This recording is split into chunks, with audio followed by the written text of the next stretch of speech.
El capitán Nathan Cole llevaba 6 horas seguidas de pie en el puente del Valiant y le empezaban a doler las piernas. Pero no podía sentarse porque todos los tripulantes lo observaban y esperaban órdenes.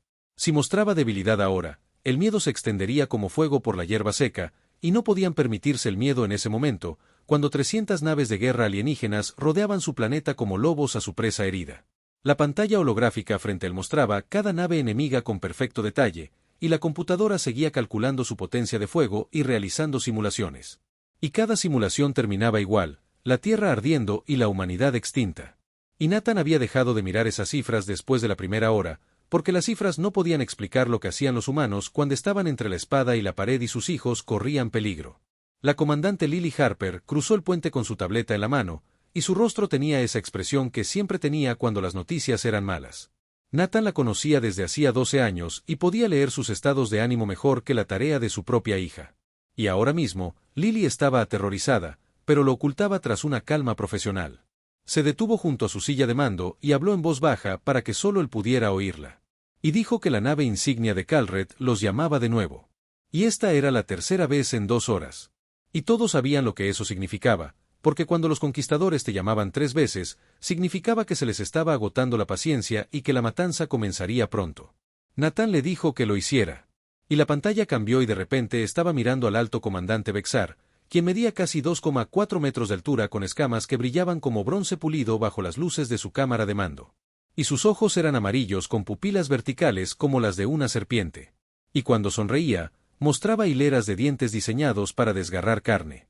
Bexar llevaba una armadura que probablemente costaba más que la nave entera de Nathan, y cada centímetro estaba decorado con símbolos de conquista y victoria, y con los huesos de especies que ya no existían. Nathan sintió un vuelco en el estómago, pero mantuvo la expresión impasible y esperó a que el alienígena hablara. El alto comandante comenzó su discurso, y su voz llegó a través de los traductores con perfecta claridad. Habló como los maestros hablan a niños estúpidos que han reprobado el mismo examen 5 veces seguidas. Dijo que el dominio de Calred había estado observando la Tierra durante 6 ciclos, que la computadora de Nathan tradujo en unos 9 años. Y durante ese tiempo, habían observado los patéticos intentos de la humanidad por explorar su propio sistema solar y construir armas que bien podrían ser juguetes comparadas con la tecnología del dominio. Bexar dijo que su gente había demostrado una paciencia extraordinaria al permitir que los humanos existieran durante tanto tiempo. Pero esa paciencia tenía límites, y esos límites ya se habían alcanzado, y era hora de que la humanidad aceptara la realidad. La realidad, según Bexar, era simple e inevitable, y se había demostrado 47 veces antes en 47 mundos diferentes con 47 especies distintas que aprendieron la misma lección. Los Krat eran más fuertes, más inteligentes y mejores, y eran dueños de todo este sector del espacio y de todos sus habitantes, y resistirse no era valiente. Era simplemente estúpido y mataba gente sin motivo alguno. Dijo que la Tierra tenía 12 horas para responder y que la respuesta debía ser una rendición total e incondicional, lo que significaba desmantelar todas las armas, abrir todas las ciudades, aceptar a los gobernadores de Calred, seguir las leyes de Calred y, básicamente, convertirse en esclavos en todo menos en el nombre. Y si la humanidad hacía esto, tal vez la mayoría sobreviviría. Y si la humanidad se negaba, el bombardeo comenzaría y continuaría hasta que el planeta no fuera más que vidrio radiactivo. Nathan escuchó cada palabra y no interrumpió. Aunque tenía las manos apretadas con tanta fuerza, sus nudillos se habían puesto blancos. Y a su lado, Lily respiraba con dificultad por la nariz, como cuando intentaba no llorar, gritar o ambas cosas, alrededor del puente. Todos los miembros de su tripulación habían dejado de hacer lo que estaban haciendo y observaban la pantalla, escuchando a un señor de la guerra alienígena decirles que sus vidas habían terminado, que su planeta estaba perdido y que su única opción era entre la esclavitud y la muerte. El teniente Greg Foster, a cargo de las comunicaciones, era un joven de apenas 23 años, de Iowa, que se había unido a la flota porque quería ver las estrellas, y ahora las estrellas le habían llegado de la peor manera posible y su rostro estaba pálido como la leche. Cuando Bexar terminó de hablar, se hizo el silencio en el puente, y el único sonido era el suave zumbido de las computadoras y el sistema de ventilación, y en algún lugar muy por debajo de ellos, el reactor que impulsaba la nave y los mantenía con vida en el frío vacío del espacio. Nathan pensó en su hija, Kate, que tenía 14 años y estaba a salvo en los refugios de Denver con su madre y otros 10 millones de personas que dependían de él para tomar la decisión correcta y protegerlas y darles les un futuro. Pensó en los demás capitanes que comandaban las demás naves de la flota de defensa de la Tierra, y sabía que en ese momento estaban teniendo la misma conversación consigo mismos, preguntándose si rendirse podría ser la decisión inteligente. Porque al menos algunos humanos sobrevivirían, y tal vez algún día, en un futuro lejano, podrían rebelarse y recuperar su planeta. Pero Natán también pensó en su abuelo, que había luchado en una guerra cuando los humanos solo luchaban entre sí. Y su abuelo le había contado historias sobre enfrentarse a adversidades imposibles y elegir luchar de todos modos porque algunas cosas valían la pena morir. Y la libertad estaba en lo más alto de esa lista. Pensó en cada persona en la historia de la humanidad que se había enfrentado a tiranos, abusadores y conquistadores, y había dicho que no incluso cuando decir que no significaba dolor, sufrimiento y muerte, porque la alternativa era vivir de rodillas y ver a sus hijos crecer como esclavos. Natán se enderezó en su silla y miró directamente al rostro reptil de Bexar. Y cuando habló, su voz era tranquila y clara, y llegó a cada rincón del puente. Sabía que estaba siendo grabada y transmitida, y que gente de toda la Tierra estaba escuchando. Dijo: el alto comandante Bexar y el dominio Calret le habían hecho a la humanidad una oferta muy generosa, y agradecía que se tomaran el tiempo para explicarla con tanta precisión, y quería asegurarse de que no hubiera confusión sobre la respuesta de la Tierra a su ultimátum. Hizo una pausa, y en esa pausa vio a Lily enderezar los hombros y a Greg erguirse en su puesto y al otro lado del puente. Su tripulación parecía crecer y fortalecerse, y Natán supo que entendían lo que iba a decir y que estaban con él. Miró a Bexar directamente a sus ojos amarillos de serpiente y dijo que la humanidad rechazaba respetuosamente la oferta, que la Tierra no se rendiría y que los Calret debían irse ahora, mientras aún pudieran. Durante exactamente 3 segundos, Bexar no se movió ni habló, y su rostro quedó congelado en esa sonrisa de dientes afilados. Natán se preguntó si el traductor se había roto o si el cerebro del alto comandante simplemente había dejado de funcionar, porque nadie le había dicho nunca que no. Entonces la sonrisa desapareció, y la escala de Bexar pareció oscurecerse, y sus ojos se entrecerraron, y cuando volvió a hablar, su voz era fría como el hielo en el espacio profundo.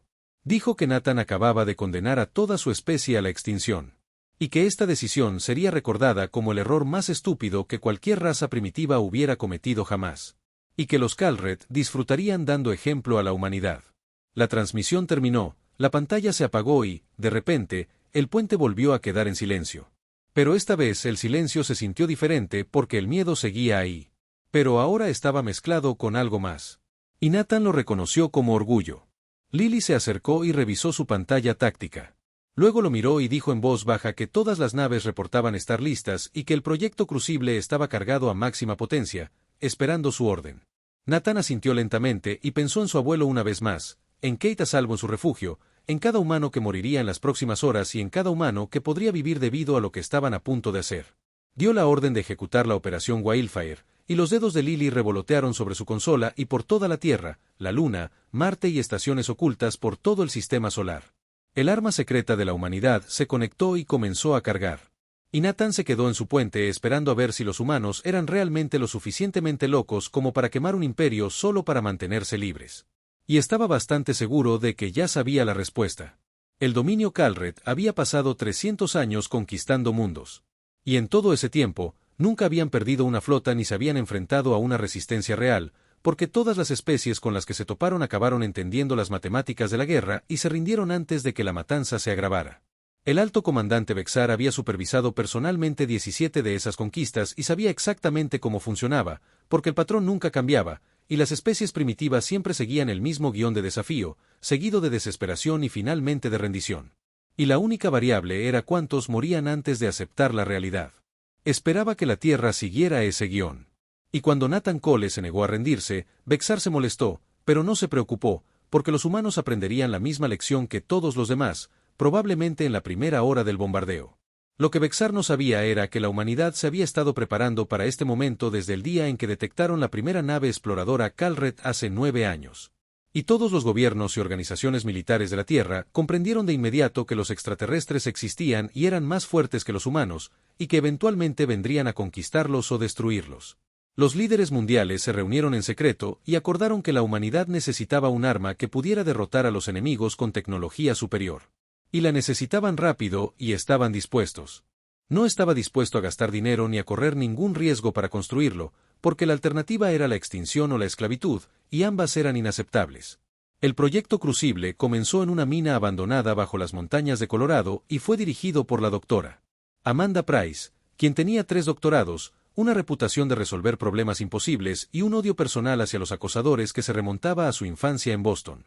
Amanda y su equipo de 200 científicos de 40 países diferentes estudiaron cada dato que pudieron recopilar sobre la tecnología Calrat y notaron algo interesante en la forma en que se construían las naves alienígenas, los materiales que usaban y las firmas cuánticas que producían sus cascos.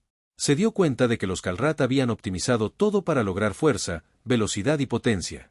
Pero habían creado una debilidad en el proceso, una debilidad tan específica y extraña que nadie la encontraría por accidente.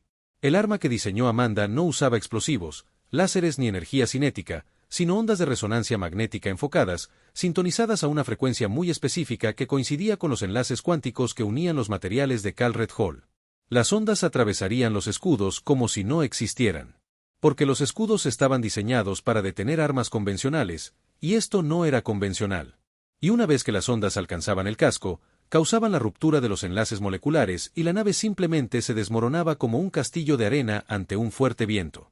Se necesitaron 6 años para construir el primer prototipo y otros 3 años para construir suficientes instalaciones por todo el sistema solar para cubrir la Tierra por completo. Lo probaron solo una vez en un satélite antiguo, y el satélite se convirtió en polvo en menos de 2 segundos. Y Amanda supo que tenían algo que realmente podría funcionar. Cuando Nathan dio la orden de disparar el arma, los sensores de Calret detectaron el pico de energía, pero sus computadoras no pudieron identificar qué tipo de arma era. Y para cuando se dieron cuenta de que algo andaba mal, ya era demasiado tarde. Desde la Luna, Marte, estaciones ocultas en asteroides y naves civiles reconvertidas que habían sido armadas en secreto. El crisol se encendió y ondas invisibles de resonancia magnética recorrieron la flota de Calret a la velocidad de la luz, tocando simultáneamente a todas las naves en el puente de su nave insignia. Vexar sintió que el suelo se movía bajo sus pies y al principio pensó que era solo la nave maniobrando. Pero entonces oyó un sonido como de metal chillando y las alarmas comenzaron a sonar a su alrededor, mientras su tripulación gritaba. Informes sobre fallas en la integridad del casco y un colapso estructural inminente, nada de eso tenía sentido porque no habían sido impactados por nada. Miró la pantalla principal y vio cómo el casco de su hermosa nave insignia comenzaba a separarse en capas como una cebolla pelada. Y a través de los huecos, pudo ver estrellas y la oscuridad del espacio. Y se dio cuenta con horror absoluto de que su nave se estaba desmoronando. A su alrededor, 300 de las mejores naves de guerra de la flota del dominio experimentaban la misma muerte imposible. Los capitanes gritaban pidiendo ayuda, exigiendo explicaciones e intentando activar sistemas de emergencia que ya no funcionaban porque se estaban disolviendo. Algunas naves intentaron saltar al hiperespacio, pero sus núcleos impulsores se desestabilizaron, explotaron y se convirtieron en breves estrellas nuevas que iluminaron el sistema solar.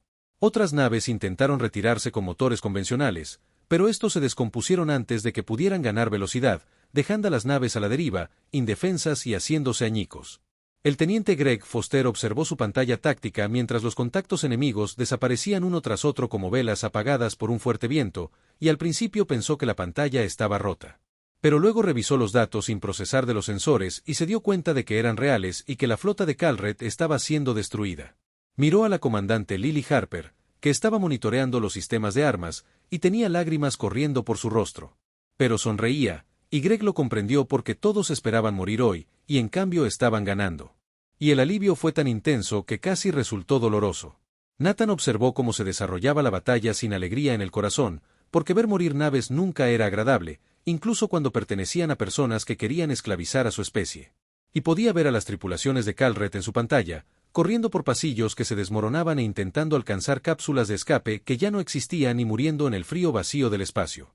Pero también sabía que Vexar habría bombardeado la Tierra sin piedad y matado a miles de millones de humanos sin perder una sola noche de sueño. Y la guerra no se trataba de ser amable. Se trataba de sobrevivir.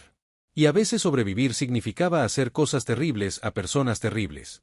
La nave insignia de Vexar moría lentamente, lo cual era peor que morir rápidamente porque le daba tiempo para comprender lo que estaba sucediendo y darse cuenta de que toda su flota estaba desapareciendo.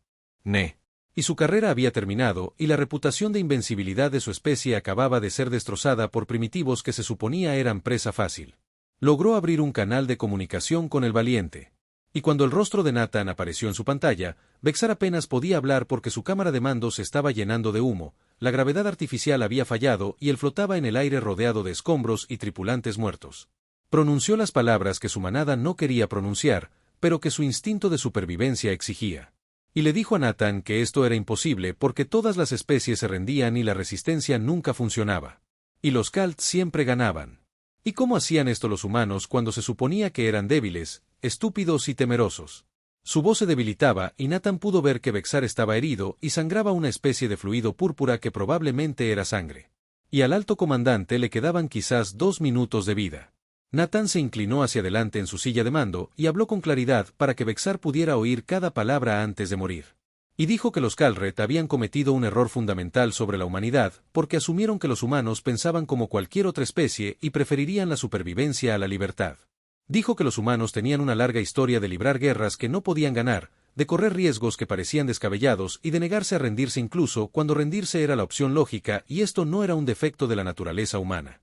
Era la esencia de lo que hacía peligrosos a los humanos. Le dijo a Vexar que el alto comandante debería haber estudiado la historia de la Tierra con más cuidado antes de asumir que los humanos serían una presa fácil. Vexar intentó responder, pero la energía de su nave falló por completo y la transmisión se cortó. Y Nathan observó, con su exhibición, como la nave insignia de los Kalred se rompía en 6 pedazos grandes y docenas de otros más pequeños, se desintegraba y se convertía en escombros en un cementerio orbital. Alrededor de la Tierra, la batalla había terminado, y 300 naves enemigas habían quedado reducidas a escombros y chatarra. Y los pocos que sobrevivieron corrían por sus vidas y saltaban al hiperespacio sin siquiera molestarse en calcular rutas seguras. Nathan sabía que algunos morirían en el hiperespacio y que el resto llevaría la historia de la victoria de la Tierra al dominio. Lily se levantó de su puesto y se acercó a Nathan. Se miraron un largo rato y luego ella dijo en voz baja que lo habían logrado, que la Tierra estaba a salvo y que la humanidad sobreviviría para ver otro día, y tal vez muchos más. Nathan asintió y sintió que el peso del mando se acentuaba aún más sobre sus hombros, porque ganar la batalla era solo el principio. Y ahora tenían que lidiar con las consecuencias de destruir una flota del dominio y enemistarse con uno de los imperios más poderosos de la galaxia. Y eso iba a ser complicado. El espacio alrededor de la Tierra parecía un cementerio 3 días después de la batalla. Y las tripulaciones y las naves de salvamento navegaban con cuidado por los campos de escombros que una vez fueron orgullosas naves de guerra de Kalred y ahora eran solo metal retorcido, cuerpos congelados y sueños de conquista rotos.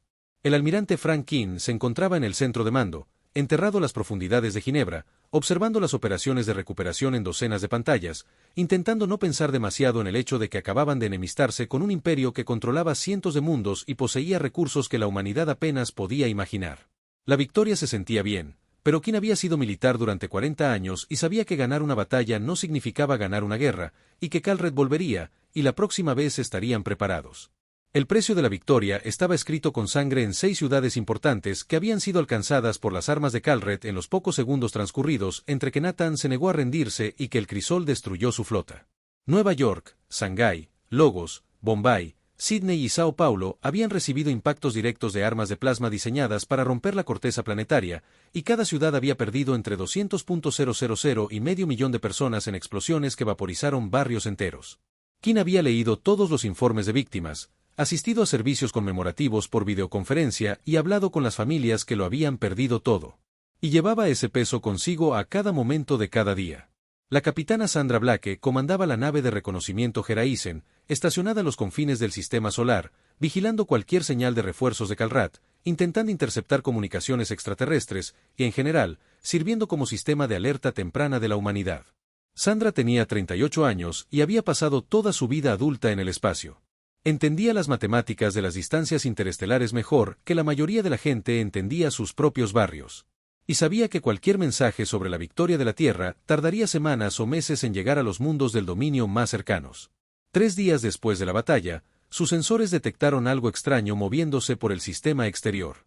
Al principio pensó que era solo Deb Reese, pero entonces se dio cuenta de que tenía energía y transmitía en múltiples frecuencias. Se lo comunicó al almirante King e informó que habían encontrado una nave mensajera Kalred gravemente dañada, que se dirigía con dificultad al punto de salto hiperespacial y transmitía continuamente lo que parecía ser un mensaje de advertencia. King le ordenó interceptar la nave y recuperar el mensaje. 40 minutos después, Sandra tenía la grabación completa. Y cuando escuchó lo que decía, sintió que se le helaba la sangre. El mensaje estaba dirigido a todas las fuerzas de Kalred, a todos los aliados del dominio y, básicamente, a todos en este sector de la galaxia. Describía con todo lujo de detalles lo que había sucedido con la flota de conquista y cómo los humanos habían destruido 300 naves de guerra en menos de 5 minutos usando un arma que eludía escudos y disolvía cascos. El mensaje declaraba la Tierra zona prohibida y recomendaba que todas las naves de Calret evitaran el sistema solar por completo hasta que el alto mando pudiera desarrollar contramedidas para el arma humana. Incluía datos tácticos, lecturas de sensores e información suficiente para que cualquier analista militar competente comprendiera que el dominio acababa de sufrir su peor derrota en 3 siglos. Sandra envió la grabación a King y añadió su propio análisis, que los Calret le estaban haciendo un favor a la humanidad al difundir la noticia. Porque ahora todas las especies de la galaxia sabrían que los humanos podían luchar y ganar, y eso podría hacer que algunos se lo pensaran 2 veces antes de intentar conquistar la Tierra. King se sentó en su oficina, escuchó el mensaje 3 veces y reflexionó sobre lo que significaba para el futuro de la humanidad. Y se dio cuenta de que la Tierra se había vuelto a la vez más segura y más peligrosa porque las especies que temían las armas humanas se mantendrían alejadas, pero las que las deseaban podrían venir a buscarlas. Convocó una reunión con su personal superior y con líderes civiles, y pasaron 6 horas discutiendo sobre qué hacer a continuación, y si la humanidad debía intentar contactar con otras especies, esconderse y reforzar sus defensas, o tal vez incluso pasar a la ofensiva y liberar algunos de los mundos conquistados por el dominio. Nathan llegó al centro de mando ese mismo día, tras pasar las 72 horas anteriores supervisando operaciones de rescate, lidiando con naves dañadas y asistiendo demasiados funerales de personas fallecidas cuando las plataformas orbitales de la Tierra se incendiaron durante la batalla. Parecía exhausto, quien le sirvió café y se sentaron juntos en su oficina, mirando un mapa estelar que mostraba la ubicación de todas las civilizaciones alienígenas conocidas en un radio de 100 años luz de la Tierra. El mapa era mayoritariamente rojo, lo que indicaba especies hostiles o potencialmente hostiles, y había muy pocas marcas verdes que indicaban contactos amistosos, ya que la humanidad aún no había hecho amigos. King dijo que habían interceptado comunicaciones de múltiples especies, y que la galaxia estaba prácticamente llena de noticias sobre lo ocurrido a la Tierra, y que la derrota de los Calrat había conmocionado a toda la estructura política de esta región del espacio. Encontró mensajes traducidos del colectivo Torben, un grupo de seres cristalinos que habían sido conquistados por los Calret hacía unos 50 años. Y, al parecer, ahora se cuestionaban abiertamente si debían permanecer bajo el control del dominio. Otro mensaje provenía de los Elar, una especie guerrera que se había visto obligada a aliarse con los Calret y que ahora se preguntaban si se habían equivocado de bando. Nathan escuchó todo esto y sintió un cambio en su comprensión de lo que habían logrado, ya que destruir la flota Calret se había tratado de proteger la Tierra. Pero, al parecer, también había logrado algo mucho mayor y más complejo. Le preguntó a King qué sucedía cuando un imperio que gobernaba mediante el miedo y la intimidación de repente parecía débil y vulnerable. King sonrió con tristeza y dijo, lo que sucedió fue que todas las personas a las que habían estado intimidando dejaron de tener miedo y empezaron a tener ideas sobre la independencia. La teniente Jenny Carter, oficial de inteligencia de King, había pasado los últimos 3 días analizando cada pizca de información que la humanidad tenía sobre la política y la estructura militar de los Calret. Y había preparado un informe que explicaba cómo funcionaba realmente el dominio. Les contó a Nathan y King que los Calret controlaban unos 200 mundos, pero que solo 40 de ellos estaban habitados por Calt, y el resto eran especies conquistadas que proporcionaban recursos, mano de obra, soldados y, básicamente, todo lo que el dominio necesitaba para mantener su poder. El sistema funcionaba porque todas las especies conquistadas creían que los Kret eran invencibles y que resistirse era un suicidio. Pero ahora esa creencia se había desmoronado, y Jenny predijo que verían rebeliones en cuestión de meses. Su predicción se cumplió 2 semanas después, cuando el colectivo Torben declaró su independencia, tomó el control de su sistema natal y les dijo a los Calret. Ison debía irse de inmediato o afrontar las consecuencias. Los Calret enviaron una flota para aplastar la rebelión. Pero los Torben habían pasado 50 años estudiando a sus conquistadores y desarrollado armas diseñadas específicamente para contrarrestar las tácticas de los Calret, y la batalla duró 3 horas y terminó con la flota de Calret retirándose en desorden. La noticia de esa victoria se extendió aún más rápido que la de la victoria de la Tierra. Y de repente, las especies de todo el dominio declararon su independencia y atacaron a sus ocupantes. Y el imperio que parecía tan sólido y eterno se resquebrajaba como el hielo en primavera. King y Nathan observaban estos acontecimientos con una mezcla de satisfacción y preocupación. Porque por un lado habían dado un golpe por la libertad y ayudado a docenas de especies a escapar de la esclavitud, pero por otro lado habían desestabilizado toda una región de la galaxia y nadie sabía qué vendría después. Nathan pensó en su hija Kate, que aún vivía en los refugios bajo Denver porque la superficie de la Tierra aún no era completamente segura. y se preguntó en qué tipo de galaxia crecería y si la decisión de la humanidad de luchar había mejorado o empeorado las cosas para su generación. King tomó una decisión y convocó una conferencia de prensa. Habló directamente con la gente de la Tierra y les contó lo que estaba sucediendo en la galaxia y cómo su victoria había inspirado a otros a luchar por la libertad. Dijo que la humanidad tenía una opción ahora. Podían esconderse tras sus armas y esperar que la galaxia los olvidara, o podían dar un paso al frente y ayudar a construir algo nuevo y mejor. Dijo que la Tierra tenía la oportunidad de ser más que simples sobrevivientes y que podrían convertirse en líderes, aliados y tal vez incluso amigos de especies que habían sufrido bajo la tiranía, tal como la humanidad habría sufrido si se hubieran rendido. La respuesta del público fue mixta. Algunos querían que la Tierra se centrara en la reconstrucción y la seguridad, mientras que otros pensaban que la humanidad tenía la responsabilidad de ayudar a las especies que habían inspirado. Y el debate se prolongó durante semanas en parlamentos, congresos y ayuntamientos de todo el planeta.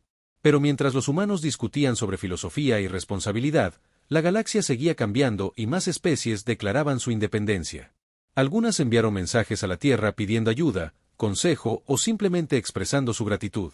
Y poco a poco, la humanidad comenzó a darse cuenta de que ya no estaban solas en su lucha contra la opresión.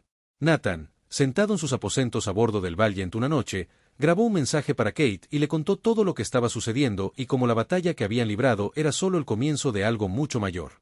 Dijo que estaba orgulloso de ella por su valentía durante el ataque y que lamentaba no poder estar en casa con ella, pero que tenía un trabajo importante que hacer. Y ese trabajo se llevaba a cabo 6 meses después de la batalla que destruyó la flota de Calret. La embajadora Clare Mitchell se encontraba en lo que solía ser una bahía de carga en una de las estaciones orbitales de la Tierra, convertida en un espacio de reuniones porque la humanidad carecía de instalaciones adecuadas para la diplomacia interestelar, ya que nunca antes las había necesitado. La bahía estaba llena de representantes de 17 especies alienígenas diferentes y Clare era responsable de asegurarse de que ninguno de ellos iniciara una guerra entre sí ni con la humanidad. Era el trabajo más estresante que había tenido, y ella solía ser una coronel de la Marina que dirigía operaciones de combate en algunas de las peores zonas de conflicto de la Tierra. Eso era mucho decir. La delegación Torben estaba formada por 3 seres cristalinos de unos 1,8 metros de altura que brillaban bajo las luces como diamantes vivientes y se comunicaban mediante tonos musicales que debían ser traducidos por computadora. Su líder se llamaba Sara, y había sido una de las primeras en contactar con la Tierra tras declarar la independencia. Y habló con gratitud de cómo la victoria de la humanidad había dado a su pueblo el coraje para luchar por la libertad. Junto a los Torben estaban los Elcar, cubiertos de un espeso pelaje, y parecían como si alguien hubiera cruzado un oso con un lobo y le hubiera dado la mano con mal genio. Y su comandante, Rex, había luchado contra los Kret durante 30 años antes de verse obligado a rendirse. Y parecía respetar a los humanos principalmente porque eran lo suficientemente violentos como para ganarse ese respeto. También había representantes de especies de las que Clare no había oído hablar hacía 6 meses y apenas podía pronunciar ahora. Y cada uno tenía su propia historia sobre el sufrimiento bajo el gobierno de Calret y sus propias razones para querer unirse a lo que comenzaba a llamarse la coalición de sistemas libres. Algunos estaban genuinamente interesados en construir una galaxia mejor, otros solo querían protección contra las represalias del dominio, y algunos probablemente eran espías que intentaban averiguar cómo funcionaba el arma del crisol. Pero Clare los trataba a todos con la misma cortesía porque ese era su trabajo. El capitán Henry Morgan comandaba las fuerzas de seguridad que protegían la estación diplomática, y estuvo detrás de Clare durante las reuniones con la mano cerca. Su arma y sus ojos constantemente buscando amenazas, porque reunir a 17 especies con diversos rencores, disputas territoriales y malentendidos culturales era básicamente buscarse problemas. Henry tenía 42 años y había trabajado en seguridad para las Naciones Unidas antes de la guerra. Sabía que la diplomacia solo funcionaba cuando todos sabían que la violencia tenía consecuencias, y su trabajo era hacer esas consecuencias. Clare se subió al podio, abrió la reunión y comenzó su discurso sobre la unidad, la cooperación y la construcción de un futuro donde ninguna especie temiera la conquista y la esclavitud. Habló de cómo los Calret habían mantenido el poder manteniendo a todos separados y atemorizados, convencidos de que la resistencia era imposible. Pero la humanidad había demostrado que la resistencia era posible. Y ahora todas estas especies unidas demostraban que la unidad también lo era.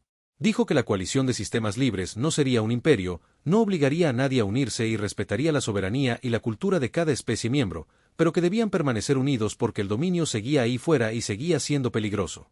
Sara respondió con sus tonos musicales, que el traductor convirtió en palabras. Y dijo, Los Torben estaban comprometidos con la coalición y compartirían su tecnología y recursos libremente, pero necesitaban garantías de que la humanidad no se convertiría en el nuevo Kalreth ni usaría su arma para dominar a otros. Era una pregunta justa, algo que Clare esperaba. Miró directamente al ser cristalino y dijo, la humanidad ha luchado por la libertad, no por el poder, y el crisol solo se usaría en defensa. Y aún así, solo después de agotar todas las demás opciones, el comandante Rex gruñó su aprobación y dijo que los Elcar respetaban la fuerza, pero también el honor. Y si los humanos prometían luchar solo en defensa, el Elcar les exigiría que cumplieran esa promesa. Y si la humanidad rompía esa promesa, el Elcar sería el primero en enfrentarse a ellos. Clare agradeció la honestidad, aunque fuera esencialmente una amenaza, porque al menos todos sabían cuál era su postura, y eso era mejor que una falsa amistad. La reunión duró 8 horas y abarcó todo, desde cooperación militar hasta acuerdos comerciales y programas de intercambio cultural. Y al final, a Clare le dolía la cabeza y le dolía la garganta de tanto hablar. Pero habían logrado algo importante. 17 especies habían acordado formar una alianza defensiva y compartir recursos, tecnología y apoyarse mutuamente contra la agresión de Kalache. Y no fue perfecto, pero fue un comienzo. Mientras Clare se encargaba de la diplomacia, la doctora Amanda Price trabajaba con científicos alienígenas para compartir conocimientos tecnológicos y descubrir cómo integrar los sistemas de diferentes especies en una red de defensa unificada. Los Torben aportaron su tecnología de computación de cristal, que era mucho más rápida que cualquier cosa construida por los humanos, y trabajaban sobre principios que los científicos terrestres aún intentaban comprender. Los Elcar contribuyeron con técnicas metalúrgicas avanzadas y mostraron a la humanidad cómo crear materiales de sala más ligeros y resistentes que cualquier cosa que hubieran logrado anteriormente. Amanda pasaba la mayor parte de su tiempo en reuniones que eran a partes iguales fascinantes debates científicos y frustrantes problemas de traducción. Porque incluso con la asistencia informática, era difícil explicar conceptos físicos complejos entre especies que habían evolucionado en condiciones completamente diferentes y desarrollado la ciencia a través de marcos filosóficos completamente distintos. Pero poco a poco progresaron y comenzaron a diseñar naves que combinaban lo mejor de la tecnología humana y alienígena, y que podrían ser capaces de enfrentarse a las fuerzas de Kalreth incluso sin el crisol. Nathan fue ascendido a almirante y se le dio el mando de la flota de defensa de la coalición, un título elegante para lo que era esencialmente un caos de naves humanas y alienígenas que nunca se habían entrenado juntas, utilizaban sistemas de comunicación incompatibles y tenían ideas completamente diferentes sobre estrategia militar.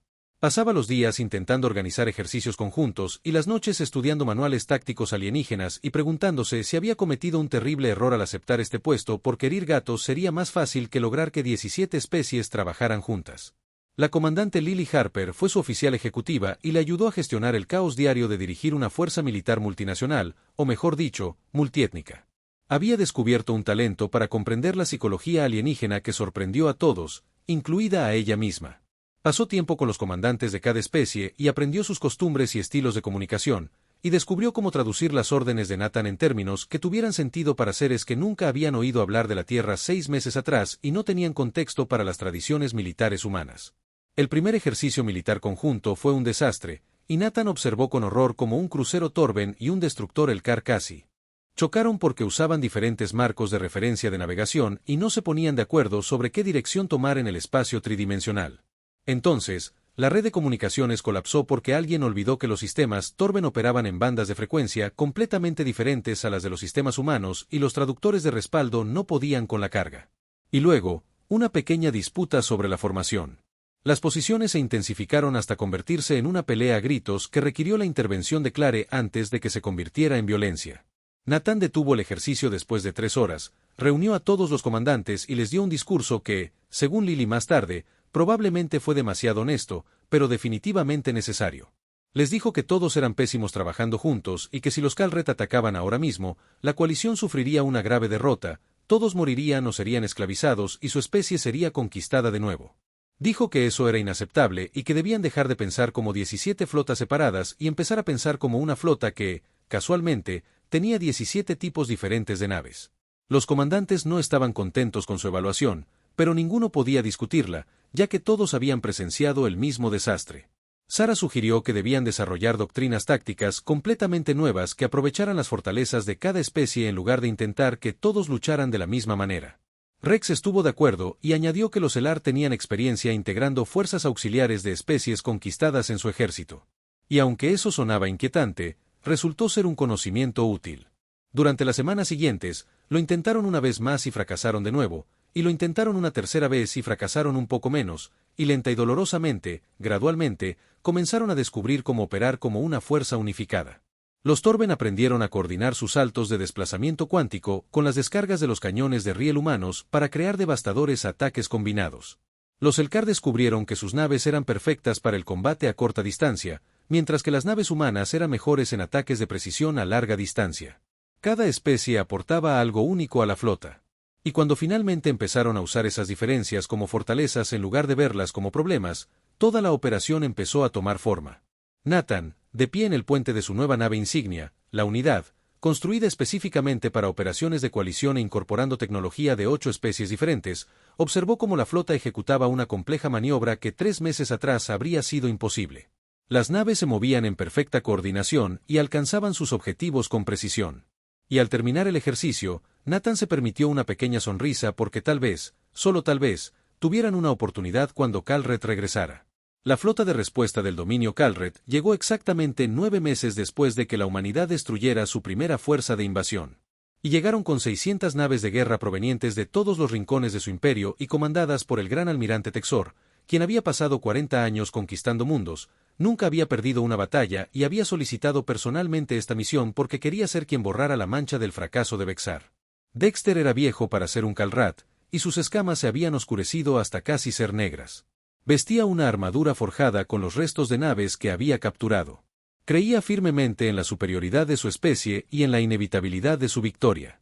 Su flota emergió del hiperespacio en los confines del sistema solar en una formación diseñada para inspirar terror y demostrar una fuerza abrumadora. Idee se encontraba en el puente de su nave insignia, esperando ver un puñado de naves humanas desesperadas y quizás algunas defensas orbitales primitivas. En cambio, sus sensores mostraron 400 naves dispuestas en una red defensiva que se extendía a lo largo de millones de kilómetros y representaba a 23 especies diferentes. Y de repente, el gran almirante sintió algo que no había experimentado en décadas: la duda. En el centro de la flota de la coalición, el crucero de batalla mantenía su posición con el almirante Nathan Cole al mando, y a su alrededor, en el puente, su tripulación realizaba las comprobaciones finales de los sistemas y confirmaba que todas las naves de la flota estaban listas para el combate. Nathan había pasado los últimos 3 meses preparándose para este momento y sabía que la coalición estaba tan preparada como nunca. Pero también sabía que estaban a punto de librar la mayor batalla espacial de la historia de la humanidad y posiblemente de toda la historia de esta región de la galaxia. Y no había garantía de que ganaran. Abrió un canal para toda la flota y transmitió a las 400 naves en 17 idiomas diferentes simultáneamente gracias a la red de traducción que habían construido los técnicos de Torben. Y les dijo que hoy demostrarían que el tiempo del dominio había terminado. Dijo: la gente libre unida es más fuerte que cualquier imperio construido sobre el miedo y la conquista, y hoy demostrarían a los Kalreth y a todas las demás especies que observaban que la sumisión ya no era la única opción ante la dominación. Fuerza de fuego. Texor escuchó el discurso de Nathan a través de comunicaciones interceptadas y sintió que su duda se profundizaba en algo que podría haber sido preocupación, porque reconoció el tono de alguien que creía en aquello por lo que luchaba. Y creer era peligroso de maneras que una potencia de fuego superior no siempre podía superar. Su segundo al mando señaló que aún eran numerosos y que los Kalrat aún contaban con mejores armas y mejor armadura, y 300 años de experiencia militar. Y Texor estuvo de acuerdo con todo eso, pero también recordó que Vexar tenía ventajas similares y que Vexar estaba muerto. El gran almirante ordenó a su flota avanzar en formación de ataque. Y decidió atacar primero a las naves humanas porque sin el liderazgo de la Tierra, la coalición probablemente se desmoronaría. E incluso si no lo hacía, el arma humana era la mayor amenaza y debía ser eliminada rápidamente. 600 naves de guerra Kret comenzaron a avanzar, y sus armas cargaron y sus escudos se reforzaron. Y avanzaron con la confianza de un imperio que nunca había conocido una verdadera derrota. La batalla comenzó cuando 2 flotas entraron en acción, y de repente el espacio se llenó de rayos de energía, proyectiles de cañones de riel, misiles y todas las demás formas de destrucción que las civilizaciones avanzadas habían inventado.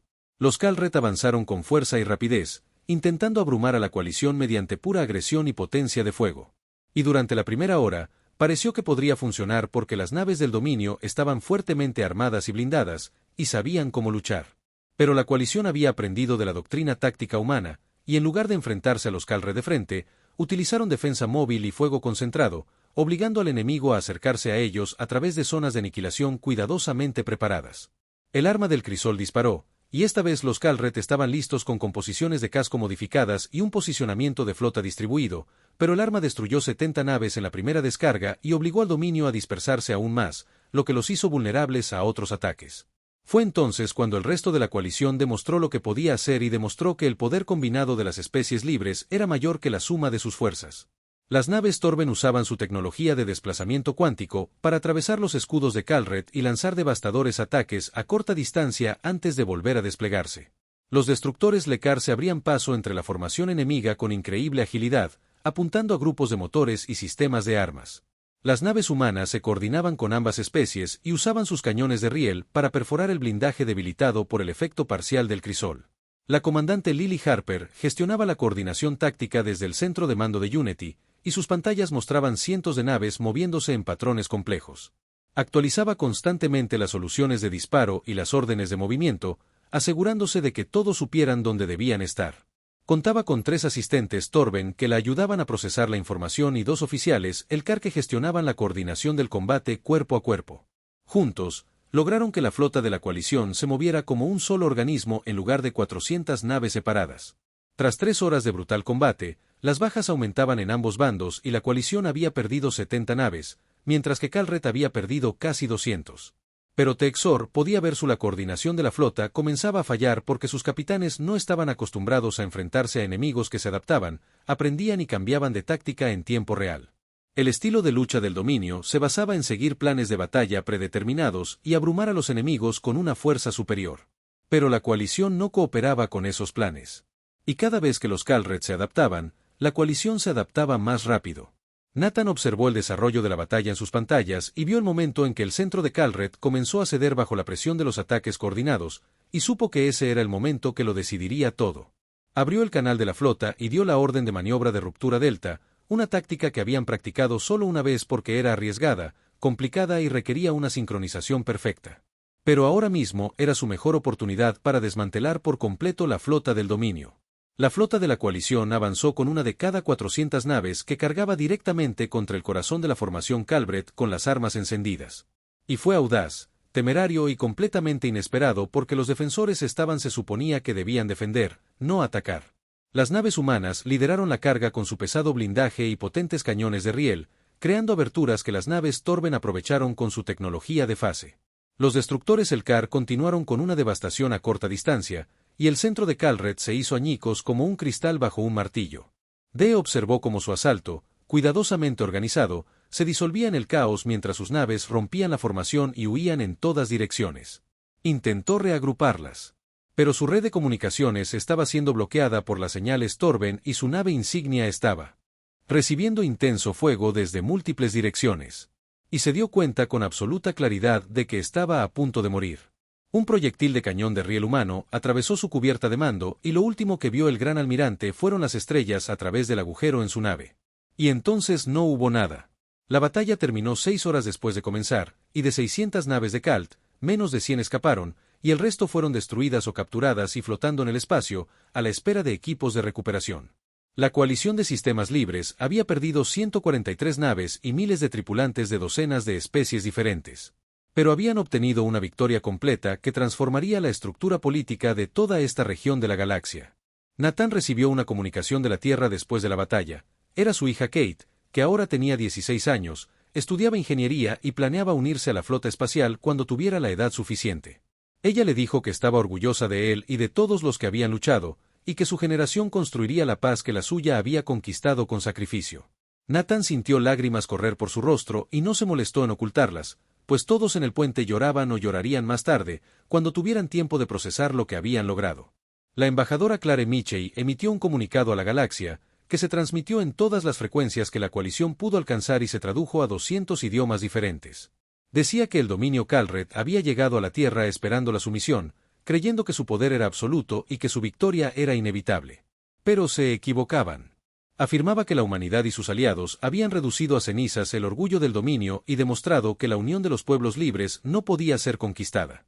Clare le dijo a la galaxia que la lucha no había terminado porque el dominio aún existía y controlaba muchos sistemas, pero que hoy demostraba algo que Calret jamás podría deshacer. Y esa prueba estaba escrita en los restos de 600 naves de guerra que flotaban en el espacio alrededor de la Tierra. Dijo que la sumisión no era la única opción, y que la coalición de sistemas libres estaba lista para recibir a cualquiera que quisiera unirse a ellos en la construcción de una galaxia donde la fuerza sirviera a la libertad en lugar de a la tiranía. El mensaje terminaba con la frase que se había convertido en el lema de la coalición y que sería recordada por generaciones en docenas de mundos y en cientos de idiomas. Y era simple, clara y verdadera: respetuosamente declinamos. Y esas 3 palabras significaban que las personas libres siempre elegirían luchar en lugar de someterse y siempre se mantendrían unidas contra aquellos